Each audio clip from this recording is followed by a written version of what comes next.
বিজেপিৰ ৰাজ্যিক সভাপতি দিলীপ শইকীয়াক পহু খেদা দিলে বিটিআৰ ৰাইজে।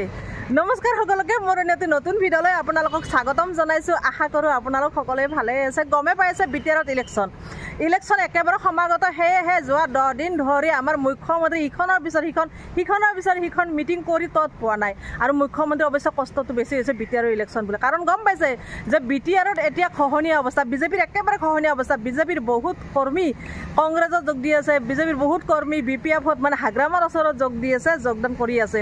গতিকে বিজেপিৰ এতিয়া খহনীয়া অৱস্থা বিটিআৰত। আৰু তাতকৈ ডাঙৰ কথা হ'ল যোৱা আগষ্টৰ 2 তাৰিখে আমাৰ বিজেপিৰ ৰাজ্যিক বিজেপিৰ সভাপতি দিলীপ শইকীয়াই কিছুমান নক'বলগীয়া কথা কৈছিলে বিটিআৰ ৰাইজক। আৰু সেই কথাখিনি কোৱাৰ পিছত বিটিআৰ ৰাইজ খুব খঙাল হৈ পৰিল, উগ্ৰ হৈ পৰিল। আৰু সেয়েহে এতিয়া বিটিআৰৰ ৰাইজে কিছুমান ডিচিশ্যন লৈছে। এতিয়া শুনিছোঁ কিবা পত্ৰ আদান প্ৰদান হৈ আছে বাৰু চৰকাৰলৈকে।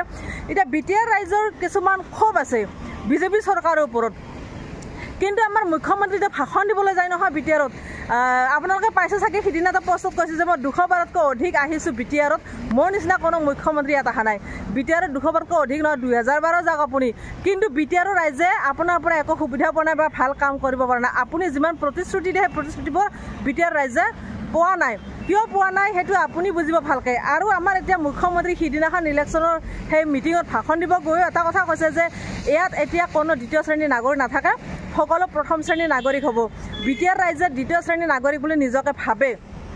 এতিয়া চাওক, এই কথাষাৰ মই বিটিআৰৰ এজন ব্যক্তিৰ পৰা শুনিলোঁ। মুখ্যমন্ত্ৰী 2005 চনৰ পৰা এই কথাষাৰে কৈ আহিছে যে দ্বিতীয় শ্ৰেণীৰ নাগৰিকৰ কথা, মানে এই কথাটো খুব কৈ থাকে বিটিআৰত। কিন্তু দ্বিতীয় শ্ৰেণীৰ নাগৰিক তাতে তেওঁলোকে অনুভৱ নকৰে, কৰে ক'ত? দিছপুৰত। আটাইতকৈ ডাঙৰ কথা, খুব এটা ডাঙৰ কথা কৈছে। যোৱাকালি মই এটা টকশ্ব'ত পালোঁ, বিটিআৰৰ এজন ব্যক্তিয়ে খুব ডাঙৰ কথা কৈছে যে দিছপুৰত তেওঁলোকে দ্বিতীয় শ্ৰেণীৰ নাগৰিক বুলি অনুভৱ কৰে। কিয় জানেনে? তেওঁলোকে যিটো কাম লৈ আহিব দিছপুৰলৈকে আৰু সেই কামটোৰ সেই ফাইলটো দিছপুৰত হেনো হেৰাই যায়।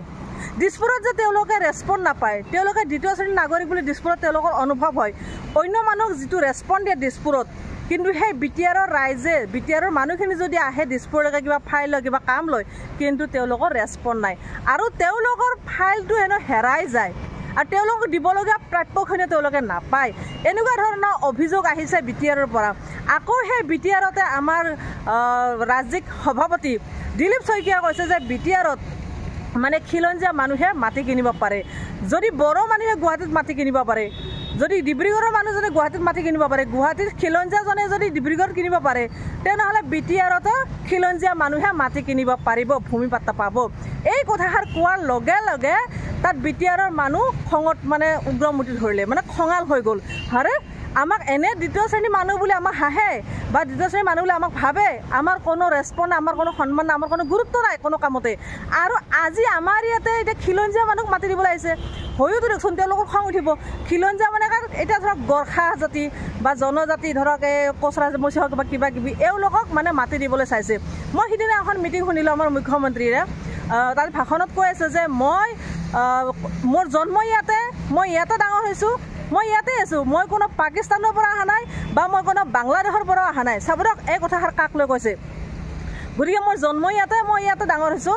আৰু ইয়াত যদি বিটিআৰত যদি মই মাটি কিনিব লগা হয়, তেনেহ'লে 20 বছৰ আগৰ বোলে লিগেচি ওলাব লগা হৈ যায়। তাৰ মানে কি, মোৰ সন্দেহ হয় মই দ্বিতীয় শ্ৰেণীৰ নাগৰিক নেকি? ডাঙৰকৈ ক'লেও হেনো ভয় লাগে, কোনোবা কাৰোবাক কিবা কৰে নেকি, এনেকুৱা তাৰমানে। কাক উদ্দেশ্য কথাখিনি কৈছে নাজানো, অসমৰ ৰাইজে বুজি পাব কথাখিনি। গতিকে এনেকুৱা ধৰণৰ মন্তব্য কয় আমাৰ মুখ্যমন্ত্ৰীয়ে ভাষণ ঠিকেই দিয়ে, কিন্তু কামবোৰহে তেনেকৈ নকৰে। আজি বিটিআৰ ৰাইজ মানে ক্ষোভিত হৈছে মানে এইখন চৰকাৰৰ ওপৰত। সেয়েহে বড়োখিনি একগোট হৈছে আৰু বড়োখিনিয়ে তেওঁলোকে বিচৰা নাই যে তাত অইন মানুহে গৈ মাটি কিনক, বসবাস কৰক। আমাৰ মুখ্যমন্ত্ৰী এটাই উদ্দেশ্য যে তাত যদি অইন মানুহখিনিক মই মাটি বা ভূমি পাত্তা দিব পাৰোঁ, তেনেহ'লে সেইখিনি ভোট মই পাম। তেওঁৰ লক্ষ্য হ'ল ভোট, তেওঁক ভোট লাগে। এতিয়া চাওক, বিটিআৰত যিটোকে BPF বা UPPLৰ পৰা বিজেপিৰ পৰা পদত্যাগ কৰি BPFত যোগদান কৰি আছে বা কংগ্ৰেছত যোগদান কৰি আছে, দেখিছে যে বিজেপিৰ খহনীয়া অৱস্থা। এতিয়া সেয়েহে বিজেপিৰ কাৰণে মানে মুখ্যমন্ত্ৰীয়ে বহুত কষ্ট কৰিব লগা হৈছে, দিনে ৰাতি একাকাৰ কৰি আছে। সেই বিটিআৰৰ ইলেকশ্যনৰ কাৰণে কেম্পেইনিং কৰি আছে, সভা কৰি আছে, মিটিং কৰি আছে, ভাষণ দি আছে। কিন্তু বিটিআৰক ক'বলৈ একো নাই। এতিয়া তেওঁলোকে এটা কথা কৈছে যে মই গহীন গম্ভীৰ হ'ব লাগে, যে বিটিআৰৰ কাৰণে মই বহুত কৰিম।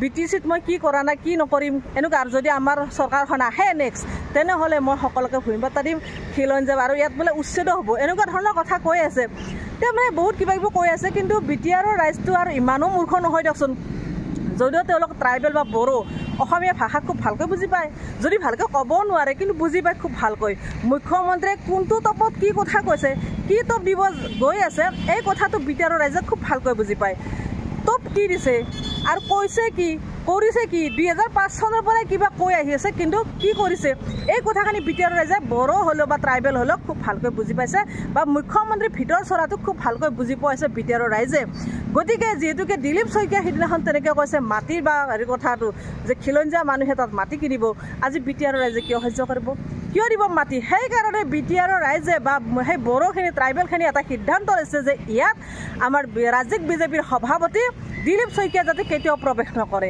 BTRত তেওঁৰ প্ৰৱেশ নিষিদ্ধ কৰি দিলে তেওঁ আৰু BTRত প্ৰৱেশ কৰিব নোৱাৰে চাকচোন কিমান লাজৰ কথা আজি এজন সভাপতি শাসকীয় দলৰ ইমান ষ্ট্ৰং ডাবল ইঞ্জিন চৰকাৰ বুলি কয় ইমান ষ্ট্ৰং চৰকাৰখনৰ সভাপতিক আজি BTRৰ ৰাইজে বন্ধ কৰি দিছে প্ৰৱেশ কেনেকুৱা ধৰণৰ কথা কিয় কৰিলে তেওঁলোকে নিজকে বহুত জ্ঞানী বহুত জানা দেখুৱায় নিজকে বহুত জানা দেখুৱায় যে বহুত জানে তেওঁলোকৰ নিচিনা হয়তো জানা ব্যক্তি এই পৃথিৱীত নোলাব আমাৰতো মুখ্যমন্ত্ৰী আছে ক্ষমতাশালী ষ্ট্ৰং বুদ্ধিয় শক্তিশালী মুখ্যমন্ত্ৰীৰ নিচিনা এই পৃথিৱীত আৰু চাগে শক্তিশালী বা বুদ্ধিয়ক ব্যক্তি নোলাব নেক্সট টাইম বুদ্ধিয়ক এনেকুৱা মুখ্যমন্ত্ৰী নোলাব চাগে এইজনে ফাৰ্ষ্ট এণ্ড লাষ্ট মুখ্যমন্ত্ৰী হ'ব গতিকে তেওঁলোকে ভাবে যে আমাৰ নিচিনা শক্তিশালী আৰু কোনো নাই গতিকে আমি গতিকে যিটো কওঁ সেইটোৱে হ'ব কিন্তু BTRৰ ৰাইজে জানে এনে এৰিব কাৰোবাক কাৰণ সেই ভূমিও তেওঁলোকৰ অধিকাৰ আছে তেওঁলোকৰ নিজৰ ভূমি কিয় এৰি দিব হে চৰকাৰ আজি আপোনালোকৰ আছে কালি আপোনালোকৰ নাথাকিব পাৰে আপোনালোকৰ মতে আমি কিয় চলিম BTR ৰাইজৰ সেইটো এটা কথা গতিকে BTR ৰাইজে খুব ষ্ট্ৰং হৈ আছে এতিয়া